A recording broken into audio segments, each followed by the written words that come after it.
बप्पा रावल की वंश परंपरा में जन्मे मध्यकालीन इतिहास के उस सोरे शिखर एकलिंगनाथ दीवान महाराणा सांगा का देश के सबसे बड़ी पंचायत में अपमान हो जाता है और इसके प्रत्युत्तर में केवल खाना पूर्ति होती है। तब यह सोचने का विषय है कि भारत को राणा सांगा के बारे में बताने में हमसे कहां चूक हुई। शायद हम यह बताने में चूक गए कि जिस इब्राहिम लोदी को राणा सांगा ने खतौली और धौलपुर 2 युद्धों में पराजित कर उसके प्रभुत्व को नष्ट किया, कम से कम उस इब्राहिम लोदी के लिए तो राणा सांगा बाबर को निमंत्रण नहीं दे सकते।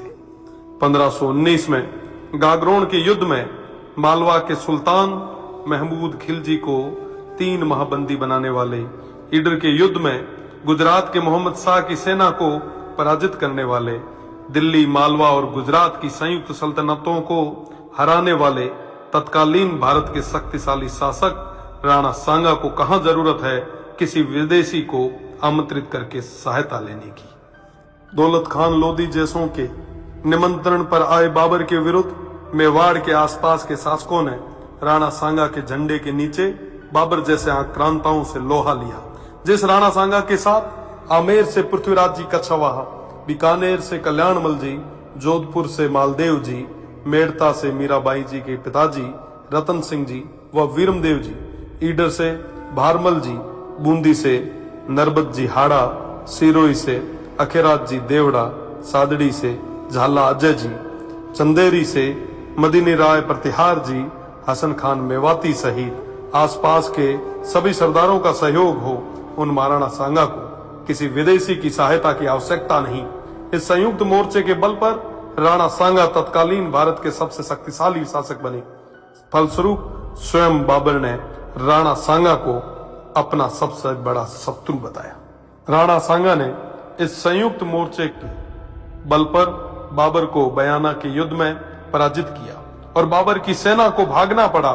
इसी भागती सेना के मुगल जनरल मंसूर बरसाल लिखते हैं कि राजपूत मृत्यु के देवता हैं और वो हमारी तरह युद्ध से मैदान से भागते नहीं है।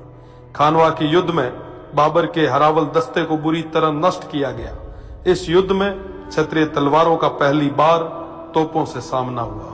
उन तोपों को नष्ट करने के लिए वीरों ने अपने सिर तोपों में देके उन्हें नष्ट किया। आज भी यह खानवा गांव महाराणा सांगा के नेतृत्व में इन देशभक्त सूरवीरों के राष्ट्र व धर्म की रक्षा विदेशी आक्रांताओं बाबर और उनकी सेना से युद्ध करते हुए प्राणोत्सर्ग करने का साक्षी है।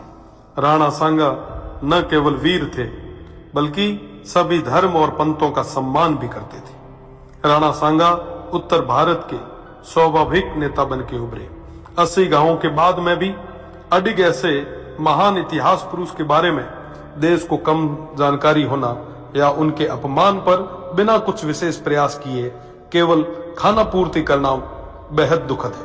भारत तो छोड़िए, ऐसे महानायक की प्रतिमाएं आपको राजस्थान में भी न के बराबर मिलेगी। महाराणा सांगा की विरासत और धरोहरों को आज संरक्षण की आवश्यकता है। इस और ध्यान देना हम सभी का कर्तव्य है। ऐसे प्रयास ही महाराणा सांगा के प्रति सच्ची श्रद्धांजलि होगी और इनके इतिहास को धूमिल करने का प्रयास करने वालों को करारा जवाब।